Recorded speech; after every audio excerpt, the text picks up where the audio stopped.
శ్రీ గురుభ్యో నమః. శ్రీమాత్రే నమః. నవరాత్రి శుభాకాంక్షలు. జగన్మాతని దుర్గాదేవిగా ఉపాసన చేసేటటువంటి సాధకులు, భక్తులు, ఆరాధకులు జగన్మాతని కాత్యాయని అనేటటువంటి పేరుతో ఉపాసన చేస్తారు. ఈ కాత్యాయని కథ అనే ఒక మహర్షి వంశంలో ఉన్న కాత్యాయనుడు అనే మహర్షి కోరిక మేరకు ఆయన ఇంట చిన్నపిల్లగా నడయాడి ఆయన పేరుతో తన పేరుని జోడించుకుని కాత్యాయని అనే పేరుతో ప్రసిద్ధి పొందింది. సాక్షాత్తు జగన్మాతే ఈ కాత్యాయని. చంద్రహాసోజ్వలకర శార్దూలవరవాహన కాత్యాయని సుబంధద్యాత్ దేవి దానవఘాతిని.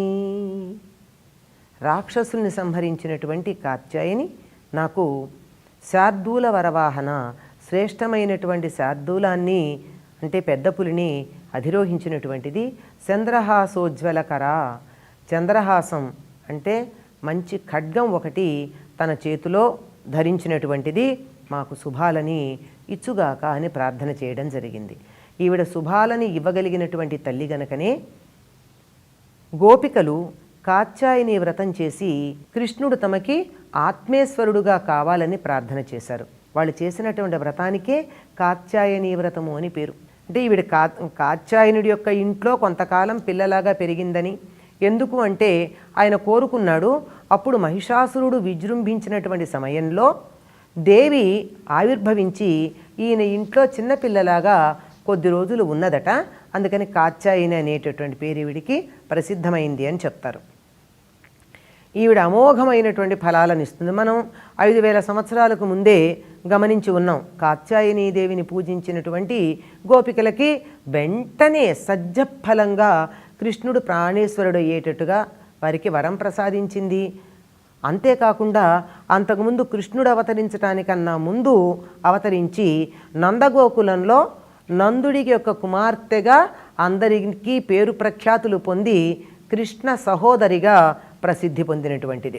ఈ తల్లి ఒక చేతిలో ఖడ్గాన్ని ధరించి ఉంటుంది, మరొక చేతిలో పద్మాన్ని, మరొక చేతిలో అభయముద్రని, మరొక చేతిలో వరదముద్రని ధరించి దుష్ట సంహారం చేయడానికి నిరంతరం సంసిద్ధంగా ఉంటుంది. కాత్యాయని అంటేనే దుష్ట సంహారిణి.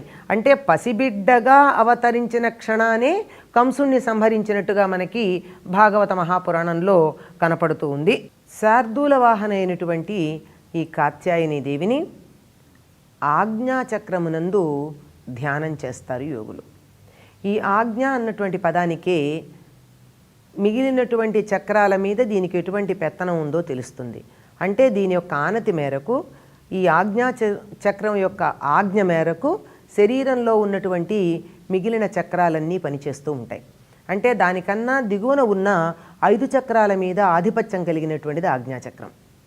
ఈ పైన సహస్రార చక్రం అన్నది ఉందే, అక్కడికి వెళ్ళడం అన్నది భగవంతుని యొక్క అనుగ్రహం మాత్రమే. అమ్మవారి యొక్క అనుగ్రహం వల్ల మాత్రమే ఆజ్ఞాచక్రం నుండి సహస్రార చక్రం దాకా జీవప్రజ్ఞగా చెప్పబడే కుండలిని పైకి వెళ్ళడం జరుగుతుంది. ఇక్కడి వరకు మాత్రం సాధకుడు తన యొక్క శక్తి సామర్థ్యాలను అనుసరించి సాధన చేయవలసిన పరిస్థితి ఉంది. ఎవరైతే ఆజ్ఞాచక్రంలో ఈ తల్లిని కాత్యాయని స్వరూపాన్ని ధ్యానం చేస్తారో వారికి లౌకికమైనటువంటి తాపాలన్నీ పోతాయిట. ఇవి పోతే కదా ఆధ్యాత్మికంగా ఔన్నత్యాన్ని సాధించడానికి వీలవుతుంది. అది లేనంతకాలం పూజ చేసుకుందామో సాధన చేసుకుందామో అని కూర్చోగానే ఈతి బాధలు చుట్టుముడితే వాటిని తొలగించుకున్నాక కదా నా మనసు భగవంతుడి మీద కేంద్రీకరించడానికి అవకాశం ఉండేది. కనుక ముందుగా లౌకికమైనటువంటి అన్ని రకాలైన ఇబ్బందులని పోగొడుతూ ఉంటుంది. భయాలుండవు, బాధలుండవు, దుఃఖాలుండవు, రోగాలుండవు. పైగా చతుర్విధ పురుషార్థాలని కూడా ఈ తల్లి ప్రసాదించగలదు. అంటే మానవుడు జన్మించిన తరువాత సాధించవలసినవి 4 ఉన్నాయి. ధర్మ, అర్థ, కామ, మోక్షములు. అంటే ధర్మ మార్గంలో అర్థాన్ని సముపార్జించి అలా సముపార్జించినటువంటి ధర్మబద్ధమైన అర్థంతో అంటే ధనంతో కామము తీర్చుకోవాలి. కామము అంటే కోరికని మాత్రమే అర్థం. ఏదన్నా తినాలన్నా, కట్టుకోవాలన్నా, ఉండాలన్నా, వెళ్ళాలన్నా కోరిక మనసులో కలిగితే దాన్ని కామం అనే అంటారు. అటువంటి కోరికలు తీర్చుకున్నటువంటి వారికి, ఆ పద్ధతిలో తీర్చుకున్న వారికి, అంటే ధర్మ మార్గంలో సముపార్జించిన అర్థంతో ధర్మబద్ధమైన కోరికలు తీర్చుకున్న వారికి మోక్షం అప్రయత్నంగా సిద్ధిస్తుంది. అందువల్ల ధర్మ మార్గంలో నడిచేటట్టు, అర్ధకామాలు ధర్మోత్తరంగా ఉండేటట్టు ఈ కాత్యాయని దేవి భక్తులని, సాధకులని అనుగ్రహిస్తుంది గనక ముక్తి వారికి కరతలామలకంగా ఉంటుంది. ఎప్పుడు తాము ఈ జీవితంలోకి వచ్చి తీర్చవలసినటువంటివి ఉన్నాయో అవి తీర్చిన క్షణం ఉందో ఆ క్షణాన ముక్తికి, మోక్ష మార్గంలో పయనించి ముక్తి పొందడానికి సానుకూలమైన వాతావరణాన్ని కల్పించే తల్లి కాత్యాయనీదేవి. ఈ కాత్యాయనీదేవి యొక్క అనుగ్రహం పొందడం అన్నది చాలా సులభంగా ఉంటుంది.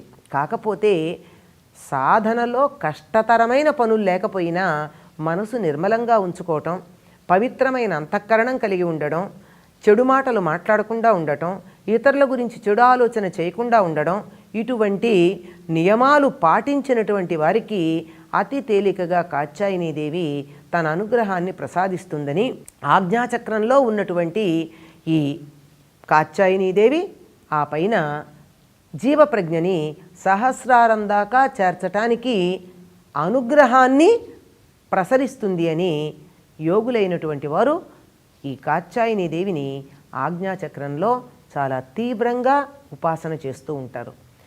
సామాన్యమైనటువంటి గృహస్థులు ఆ తీవ్రమైన ఉపాసన చేయడానికి వీలు లేకపోయినా కాత్యాయనిగా ఆ తల్లిని మనం ప్రార్థించినట్టయితే గోపికలకి ఏ రకంగా కృష్ణుణ్ణి ఆత్మేశ్వరుడుగా ప్రసాదించిందో అట్లాగే మనకి ముక్తిని ప్రసాదించటానికి సర్వదా సంసిద్ధురాలుగా ఉంటుంది అని చెప్పుకుంటూ స్వస్తి. సనాతన ధర్మం ప్రపంచానికి ఒక వరం లాంటిది. సనాతన ధర్మం యొక్క గొప్పతనాన్ని మేము untold stories from Hinduism, Vedic facts, ధర్మ సందేహాల ద్వారా మనలో చాలా మందికి తెలియని విషయాలు చెప్తూ జాగృతిపరిచే ప్రయత్నం చేస్తున్నాం. సనాతన గొప్పతనాన్ని చాటేందుకు వీడియోస్ను లైక్ చేయండి, అలాగే షేర్ చేయండి. సబ్స్క్రైబ్ చేయడం ద్వారా మాకు సపోర్ట్ ఇవ్వండి. అలాగే మీ అభిప్రాయాలను కామెంట్స్ రూపంలో పంచుకోండి.